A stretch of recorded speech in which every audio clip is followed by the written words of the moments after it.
భద్రాచలం ఘటనలో rescue operation కొనసాగుతుంది. నిన్న 6 అంతస్తుల భవనం కుప్పకూలగా సహాయక చర్యలు ముమ్మరంగా కొనసాగుతున్నాయి. మరోవైపు శిథిలాల కింద ఉన్న కామేష్ను సిబ్బంది ప్రాణాలతో బయటకు తీసింది. చికిత్స నిమిత్తం ఆసుపత్రికి తరలించారు. ఘటనలో కామేష్ ఎడమకాలు తుంటి దగ్గర అండ్ కామేష్ ఎడమ చేయి పూర్తిగా డ్యామేజ్ అయ్యాయి. అయితే చికిత్స పొందుతూ కామేష్ మృతి చెందాడు. అటు శిథిలాల కింద ఉపేందర్ కొట్టుమిట్టాడుతున్నాడు. దీంతో ఉపేందర్ను బయటకు తీసేందుకు ప్రయత్నాలు ముమ్మరంగా కొనసాగుతున్నాయి.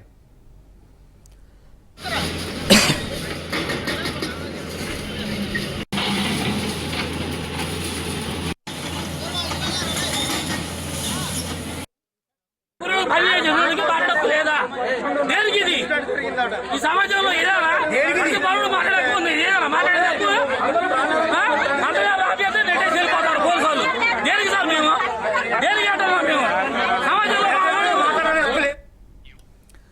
ఘటనా స్థలంలో జరుగుతున్న రెస్క్యూ ఆపరేషన్ పై మా ప్రతినిధి నవీన్ మరింత సమాచారం అందిస్తారు. భద్రాద్రి కొత్తగూడెం జిల్లా భద్రాచలంలో గ్రామ పంచాయతీ ఆఫీస్ సమీపంలో నిన్న 6 అంతస్తుల భవనం అయితే కూలిపోయినట్లుగా కూడా మనం చూడవచ్చు. అయితే ఈ 6 అంతస్తుల భవనానికి సంబంధించి నిన్న సాయంత్రం నుంచి జరుగుతున్నటువంటి రెస్క్యూ టీమ్ లో 12 గంటలు శ్రమించిన తర్వాత నిన్న రాత్రి 1:30కి అయితే కామేష్ అనే వ్యక్తిని బయటికి తీసిన పరిస్థితి కూడా ఉంది. అయితే ఆయనని బయటికి తీసి ఉటావుతున్న ఆసుపత్రికి తరలించగా చికిత్స పొందుతూ ఆయన మృతి చెందినట్లుగా కూడా చూడవచ్చు. అయితే తర్వాత ఏదైతే మరొక వ్యక్తి కూడా ఈ యొక్క శిథిరాల కింద ఉన్నట్లుగా కూడా మనకు సమాచారం అందింది. ఏదైతే ఇప్పుడు శిథిరాల కింద ఉన్న వ్యక్తి ఉపేందర్ ని కూడా బతికి ఉన్నాడా లేకపోతే ఆయనకి ఏమైనా సంభవించిందా అనేది వేచి చూడాల్సిన పరిస్థితి కూడా ఉంది. ఏదైతే కామేష్ ను ఆసుపత్రికి తీసుకెళ్లిన నేపథ్యంలో ఇటు ఉపేందర్ కుటుంబ సభ్యులు ఇటు జిల్లా కలెక్టర్ మరియు ఎస్పీ యొక్క వాహనాలను అడ్డగించి వారిని కూడా ఉపేందర్ ని కూడా కాపాడాలంటూ వారు చెప్తున్న పరిస్థితి కూడా ఉంది. అయితే ఇప్పుడు మనం ఈ యొక్క రెస్క్యూ ఆపరేషన్ కి సంబంధించి చూసుకుంటే విజువల్స్ లో చూసుకోవచ్చు. విజువల్స్ కు సంబంధించి ఏదైతే ఈ యొక్క 6 అంతస్తుల భవనం 6 అంతస్తుల భవనం కూడా ఒకటేసారి కుప్పకూలిపోవడంతో ఈ యొక్క రెస్క్యూ ఆపరేషన్ నిర్విరామంగా సాగుతున్న పరిస్థితి కూడా ఉంది. నిన్న 12 గంటలు శ్రమించి ఏదైతే ఇటు డ్రిల్లింగ్ కావచ్చు లేకపోతే లోపల ఆక్సిజన్లకు సంబంధించి ఆక్సిజన్ పంపించుకుంటూ లోపల వారికి ప్రాణానికి ఎటువంటి నష్టం లేకుండా చూడాలంటూ కూడా వీరు చెప్పిన పరిస్థితి కూడా ఉంది. నిన్న సాయంత్రము వీరు ఒక హౌల్ ద్వారా అంటే ఒక డ్రిల్లింగ్ చేసి లోపల వారు జరిగిందా లేకపోతే క్షేమంగా ఉన్నారని తెలుసుకునేందుకు వీరు లోపల వారిని అంటే వారిని మందలించగా వారు ఇరువురు కూడా మాట్లాడారంటూ కూడా ఇక్కడ ఉన్నటువంటి అధికారులు కొంతమంది చెప్తున్న పరిస్థితి కూడా ఉంది. అయితే అనంతరం రాత్రి వరకు జరిగినటువంటి ఈ యొక్క సెర్చ్ ఆపరేషన్ లో నిన్న రాత్రి 9 గంటల సమయంలో మరొకసారి వీరు లోపల వారికి ఎలా ఉందా అని ప్రశ్నించగా కేవలం ఒకరి గొంతు మాత్రమే వినిపించినట్లుగా కూడా మనకు తెలుస్తుంది. అంటే ఒకరికి ఏమైనా అయిందా అనే ఒక ప్రశ్నలు కూడా తలెత్తిన పరిస్థితి కూడా ఉంది. అయితే రెస్క్యూ ఆపరేషన్ ని ఇటు జిల్లా ఎస్పీ మరియు జిల్లా కలెక్టర్ మరియు జిల్లా ఎస్పీ దగ్గరుండి మరి పర్యవేక్షించే వారు ఏదైతే కామేష్ అనే వ్యక్తిని బయటికి తీసేంత వరకు కూడా నిర్విరామంగా ఇక్కడ వారు ఉన్నట్లుగా కూడా చూడవచ్చు. అయితే ఈ రెస్క్యూ ఆపరేషన్ 12 గంటలు జరిగిన తర్వాత ఈ యొక్క కామేష్ అనే వ్యక్తిని అయితే బయటికి తీశారు. ఆయన హాస్పిటల్కి తరలించారు.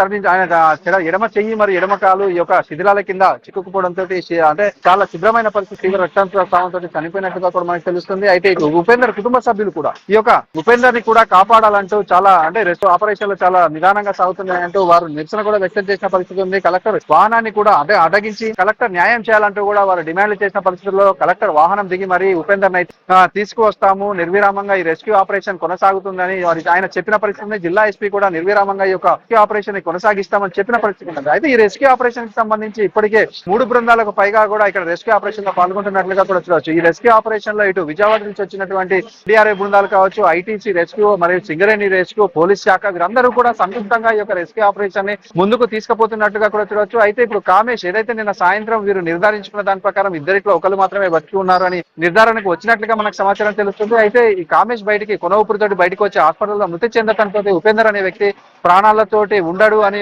వీరు ఒక కన్క్లూజన్ వచ్చినట్టుగా కూడా చూడవచ్చు. దీంతో ఏదైతే ఈ రోజు ఉదయం నుంచి కూడా ఈ యొక్క నిన్న రాత్రి వరకు కూడా చిన్నగా ఈ యొక్క అంటే హోల్స్ చేసుకుంటూ వారిని బయటికి తీసే ప్రయత్నం చేసినటువంటి ఈ యొక్క రెస్క్యూ టీమ్ భారీ యంత్రాలను ఉపయోగిస్తూ ఈ యొక్క 6 ఫ్లోర్ల బిల్డింగ్ కి సంబంధించినటువంటి శిథిలాలన్నింటినీ కూడా పక్కకు తొలుస్తున్న పరిస్థితి కూడా ఉంది. దీంతో ఏదైతే ఉపేందర్ లోపల ఉంటే మాత్రం ఆయనని బయటికి ఆయన ఒకవేళ బ్రతుకుంటే ఆయన్ని బయటికి తీసుకురావడానికి, లేదు అనుకుంటే ఒకవేళ చనిపోతే మాత్రం ఆయనని అంటే బయటికి తీసుకొచ్చేందుకంటే వీళ్ళు శతవిధాల ప్రయత్నిస్తున్నట్టుగా కూడా చూడవచ్చు. అయితే ఇక్కడ మనం తెలుస్తున్న దాని ప్రకారం ఈ యొక్క 6 అంతస్తుల బిల్డింగ్ కూలిపోవడానికి ముఖ్యమైన కారణం నిర్లక్ష్యంగానే తెలుస్తుంది. ఎందుకంటే ఇటు అధికారుల నిర్లక్ష్యం కావచ్చు, లేకపోతే భవన యజమాని నిర్లక్ష్యం స్పష్టంగా తెలుస్తున్న పరిస్థితి కూడా ఉంది. ఎందుకు అంటే ఇది గత 35 సంవత్సరాలు 35 సంవత్సరాల ఉన్నటువంటి ఒక ఇంటిని ఈ యొక్క శ్రీపతి శ్రీనివాస్ అనే వ్యక్తి కొనుగోలు చేసినట్లుగా మనకు తెలుస్తుంది.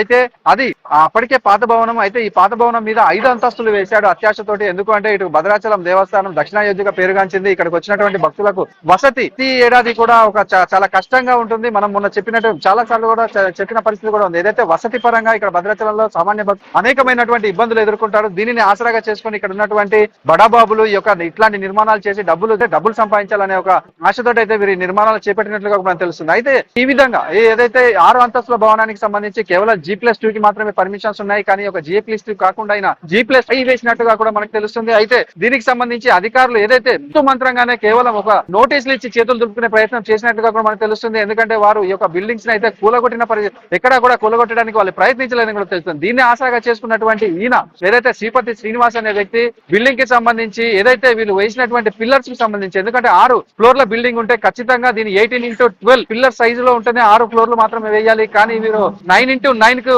సైజులోనే మాత్రమే ఈ పిల్లర్లు వేశారు. ఈ యొక్క 6 ఫ్లోర్లకు సంబంధించి కూడా 9x9 లోనే పిల్లర్లు వేసుకుంటూ వెళ్ళారు. దానికి సంబంధించి కేవలం 12 mm to 16 mm రాడ్ మాత్రమే వీరు అంటే 12 mm రాడ్ మాత్రమే ఉపయోగించినట్లుగా కూడా మనకు తెలుస్తుంది. అయితే దీనికి సంబంధించి ఏదైతే పిల్లర్ మరమ్మతులో భాగంగా చిప్పింగ్ చేసి దాన్ని మరలా ఏదైతే కింద ఫ్లోర్ లకు సంబంధించి పిల్లర్ ని మరమ్మతులు చేసే భాగంలోనే ఒక కూలీ మరియు ఒక మేస్త్రిని వీళ్ళు పెట్టుకున్నారంటూ కూడా భవన యజమానులు చెప్తున్న పరిస్థితి కూడా ఉంది. దీంతో ఏదైతే నిన్న పిల్లర్ మరమ్మతులు చేస్తున్న నేపథ్యంలో ఆ పిల్లర్ కుంగిపోవడంతో ఒకసారిగా అంతస్తులకు సంబంధించినటువంటి పిల్లర్ మొత్తం కూడా కిందకి కుంగిపోవడంతో ఈ యొక్క ప్రమాదం సంభవించినట్టుగా కూడా మనం చెప్పొచ్చు. అయితే ఈ యొక్క ప్రమాదాన్ని సంభవించిన నేపథ్యంలో అప్పుడు ఇంటి ఓనర్ మరియు వారైతే ఇక్కడే ఉన్నట్టుగా తెలుస్తుంది. ఈ ప్రమాదం సంభవించడంగానే వెంటనే వెళ్లి వాళ్ళు పోలీసులకు కూడా లొంగిపోయిన పరిస్థితి కూడా ఉంది. అయితే ఈ యొక్క భద్రాచలంలో యొక్క బిల్డింగ్ భవనమే కాదు, అనేక భవనాలు కూడా అనుమతులు లేకుండానే ఉన్నాయి. అంటే భద్రాద్రి జిల్లా వ్యాప్తంగా కూడా ఎటువంటి పరిస్థితి నెలకొంది. ఏది ఉన్నా కూడా కేవలం చేతులు దులుపుకునే ప్రయత్నంగా ఓన్లీ నోటీసులు ఇచ్చి ఎన్ని అంతస్తులు కట్టుకున్నా కూడా మాకు సంబంధం లేదంటూ అధికారులు అయితే వారు చేతులు దులుపుకునే పరిస్థితి అయితే మనం ఈ జిల్లాలో చూస్తున్న పరిస్థితి కూడా ఉంది. ఒకవేళ ఇదే భవనం కనుక సంవత్సరం తర్వాత ఏదైతే వసతి గృహాలు ఏర్పాటు చేసిన తర్వాత జరిగి ఉంటే మాత్రం ఖచ్చితంగా పెను ప్రమాదం జరిగి ఉండేది. ఎందుకంటే సుమారు ఇప్పుడు 2 కార్మికులు మాత్రమే శిథిలాల కింద చిక్కుకున్నారు. ఒకవేళ ఇది వసతి గృహం ఏ పాట అయితే మాత్రం వందల సంఖ్యలో యొక్క రామభక్తులు మాత్రం దీంట్లో ఉన్న నేపథ్యంలో చాలా పెద్ద ప్రమాదం జరిగి ఉండేది. ఇప్పటికైనా కూడా జిల్లా అధికారులు కావచ్చు, లేకపోతే ఇటు గ్రామ పంచాయతీ అధికారులు వీరందరూ కూడా ఇటువంటి అక్రమ నిర్మాణాలపై దృష్టి సారించి ఏదైతే అనుమతులు లేకుండా మరియు ఏదైతే అంటే హద్దుకు మించి కడుతున్నటువంటి అక్రమ కట్టడాలపై చర్యలు తీసుకోవాలంటూ ఇక్కడ ఉన్నటువంటి అందరూ కూడా చెప్తున్న పరిస్థితి కూడా ఉంది. అయితే ఇక ఈ భవనంలో చిక్కుకున్నటువంటి ఉపేందర్ విషయానికి వస్తే మాత్రం ఉపేందర్ ఒక సాధారణ కూలీగా మనకు తెలుస్తుంది. వారి కుటుంబ సభ్యులు నిన్న ఏదైతే కామేష్ మృతదేహం దొరికినప్పటి నుంచి కూడా ఉపేందర్ మృతదేహం కూడా బయటికి రావాలంటూ వారు డిమాండ్లు చేస్తున్న పరిస్థితి కూడా ఉంది. అయితే మనం ఇప్పుడు విజువల్స్ లో చూసుకుంటే అక్కడ టెంట్ కి సంబంధించినటువంటి ఆ టెంట్ కింద బాధితుల కుటుంబాలు అయితే ఇక్కడ ఉన్నట్లుగా కూడా తెలుస్తుంది. మరి ఉపేందర్ ప్రాణాలతోటి బయటికి రావాలని అందరూ కూడా ఆశిద్దాం. అదే విధంగా ఈ యొక్క శిథిలాలు మనం చూసుకుంటే ఈ యొక్క భారీ యంత్రాలను ఉపయోగించి ఇది చేస్తున్న నేపథ్యంలో ఇది మరికొంత ఏదైతే కొన్ని గంటలు సమయం పట్టే అవకాశం ఉంది. మరికొద్ది గంటల్లో ఈ ఉపేందర్ అయితే బయటికి తీసుకొస్తామని జిల్లా అధికారులు చెప్తున్నారు. ఈ యొక్క మొత్తం కూడా శిథిలాన్ని మొత్తం పక్క జరపడానికి ఈ రోజు మొత్తం పట్టే అవకాశం కూడా ఉన్నట్లుగా మనం తెలుస్తుంది. ఏది ఏమైనా ఉపేందర్ ప్రాణాలతో బయటికి రావాలని అందరూ కోరుకుంటున్న పరిస్థితి ఉంది. అదే విధంగా నిర్లక్ష్యం వహించినటువంటి ఇంటి యజమానికి అదే విధంగా ఏదైతే అధికారులు పర్మిషన్లు అంటే డబ్బు ధనార్జన జేయంగా పర్మిషన్లు ఇచ్చుకుంటూ కేవలం నోటీసులు మాత్రం ఇచ్చుకుంటూ చేతులు దులుపుకున్న అధికారులందరిపై కూడా చర్యలు తీసుకోవాలంటూ ఇక్కడ ఉన్నటువంటి స్థానికులందరూ కూడా కోరుకుంటున్న పరిస్థితి నెలకొని ఉంది. కెమెరామెన్ ఆనంద్తో నవీన్, రాజ్ న్యూస్.